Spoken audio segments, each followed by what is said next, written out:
And Congressman Steve King is on the line with us, the Republican from Iowa's 5th District, steveking.house.gov, his website. Congressman King, welcome back to the program. Thanks for having me back, Tom. I appreciate it. I appreciate your coming on. I'm looking for this thing, so here it is right here. Bill Miller from the U.S. Chamber of Commerce just sent me a very nice letter. He says, "Dear friends, thanks to your overwhelming grassroots outreach, the House sided with the American people and passed the tax package, H.R. 8553, last night." That's from the U.S. Chamber of Commerce. I also got an email this morning from John Kyle with the Republican Senatorial Campaign Committee. I'm on their mailing list thanking me for my support. It seems like there's a big celebration going on among you guys on the Republican side of this legislation. Why? Well, I didn't have any idea you were so ecumenically bipartisan, Tom. So Well, I'm glad to hear that. I actually, I'll tell you the truth, Steve, or Congressman, excuse me.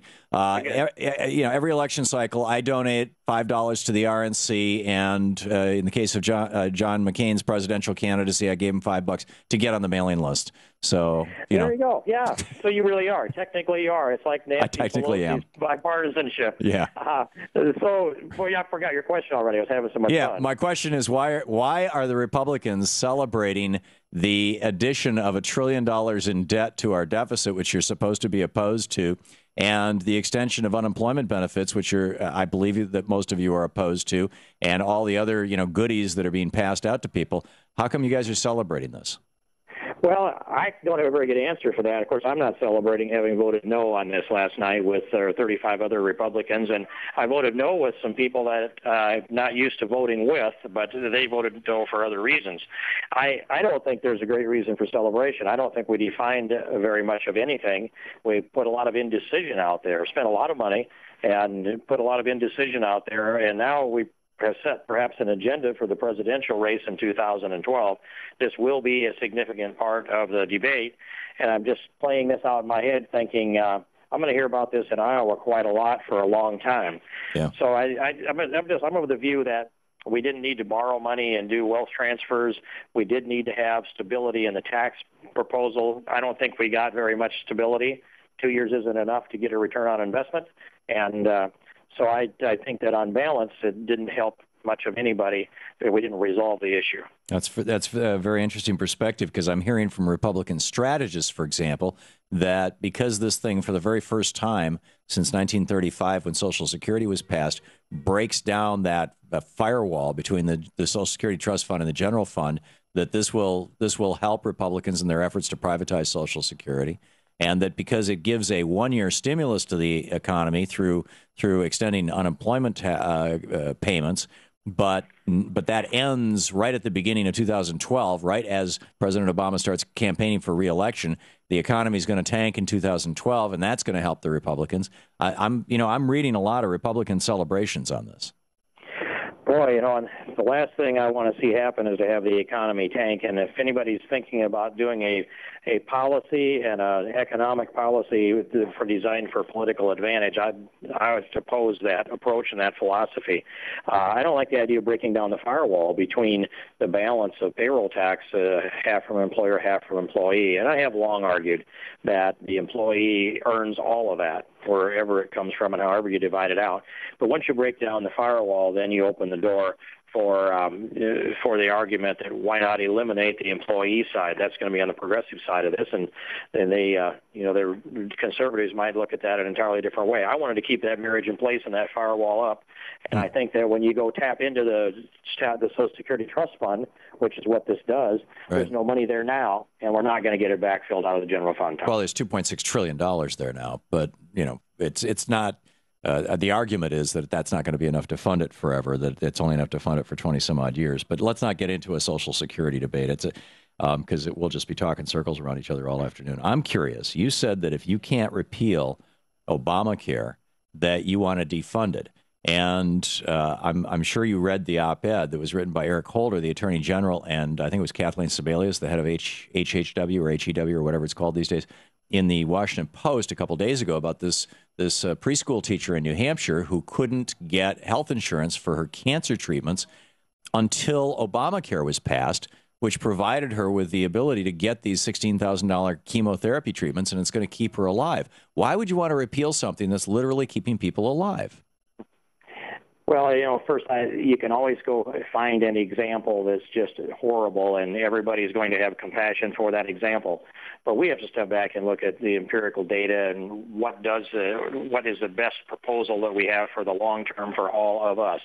And we can find ways to take care of people that are in that situation. And if Obamacare is not implemented, I'm going to say that they'll find a way to help. What are those ways then, Congressman King? Well, this is an individual case that I'm not familiar with, and so for me to prescribe a solution to that particular case. Well, let me set it up for you then. Here's what happened. She did not have health insurance. Because she was only part-time employed. She could not afford health insurance. She was poor, and as a preschool teacher, she was making like $6-7 an hour part-time. And so she didn't have health insurance, and she was diagnosed with leukemia. She tried to apply for health insurance with money she was borrowing from friends and family, and all the insurance companies turned her down because she had a pre-existing condition. Mm-hmm. Under the legislation that President Obama and some Republicans, mostly Democrats, passed, if you have a pre-existing condition, starting in 3 years, no insurance company can deny you. And right now, there's a small risk pool that's basically government funded for people with pre-existing conditions. And she was eligible for that. And so now she's getting health care. So how would you do that without the government being involved? Okay, I can tell you that in my state, she would qualify for the high-risk pool, and she could enter into that even with a pre-existing condition. And we backfill. But that's Obamacare with state tax dollars. That's what Obamacare did nationwide. We didn't need to have a national mandate to do that, but we can. We can under. But in a little state like offered by other Republicans to subsidize those state-run high-risk pools, and that's a better solution. At least the states can set their own policy and still leave an incentive in place for people to buy insurance before they get sick. Well, that's one of the things that this bill offers as well. Vermont, for example, is looking for a waiver so that they can opt out of Obamacare so that they can create their own single-payer system for the entire state, that they can basically offer Medicaid for everybody in that state. Why would you be opposed to that? This is the ultimate states' rights piece of legislation. Yeah, if the states want to do that, I've never stepped up and criticized their right to do that, nor their constitutional authority to do so. In fact, I think if that's the state's decision, it's far better than a national mandate that I believe is unconstitutional. Did you really say that the judge who enjoined Don't Ask, Don't Tell was the latest in the line of gay rights agenda judges who need to be removed? I don't know if I said that in direct reference to that particular judge. I don't know that I said that. Well, if it's out there, I'd like to check the source. Okay. Well, would you? I'm not in a position to deny it. I mean, is that your position that a judge who says that some of the people among us should have the same civil rights as all the rest of us should be impeached or should be removed from the judgeship? Well, I will tell you that I invested a considerable amount of time and money in unseating 3 Supreme Court justices in the state of Iowa who decided that they wanted to impose same-sex marriage on Iowans. I believe that they made a decision that was, I'll call it, extra-constitutional. Their decision itself said that they could find rights in the Constitution that were up to this point unimagined. And I believe that a judge that takes an oath to uphold the Constitution has to take that oath to upholding what the Constitution says, and not what they would like to have it say. And they essentially admitted that they bent it to their will. And so the 3 judges are cleaning out their desk in Iowa right now, and that's a parallel case, but I don't know about the specifics of the one you mentioned. Do you think that miscegenation is unconstitutional? Is having a federal law that bans laws against miscegenation is unconstitutional? Interracial marriage? I am one who defends the civil rights and the equal protection status for all of those who have immutable characteristics. And being born gay is not an immutable characteristic?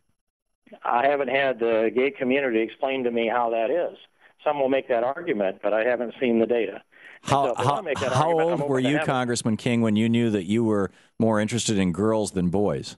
Now, that's a presumption, Tom. I'm actually not defined as to my sexual orientation. I'd like to have that be the case for everybody in the country, and we wouldn't have to have these problems. Are you going to come out on my show as a gay or bisexual? I'm not going to come out on your show, Tom. I'm going to take my position that my sexuality is my business, and I'd like it if everybody else in America would keep it the same way. But wouldn't you agree with? Well, that's fine if everybody in America could have equal rights and have it the same way. Maybe this is something we agree on. I think that we have an agenda that's being driven here that's unnecessary. And that's this.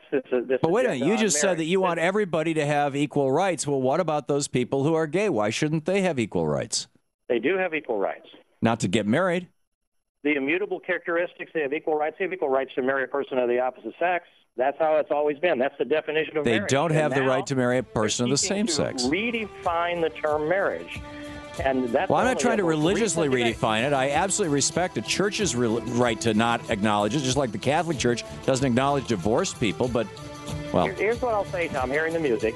What we can do is, if the legislature passes such a law, then I won't object to it from the standpoint of the people who have spoken. But when the judges do it, that's wrong, and it's extra-constitutional. Congressman Steve King, thanks for being with us. For audio and video archives, go to thomhartmann.com.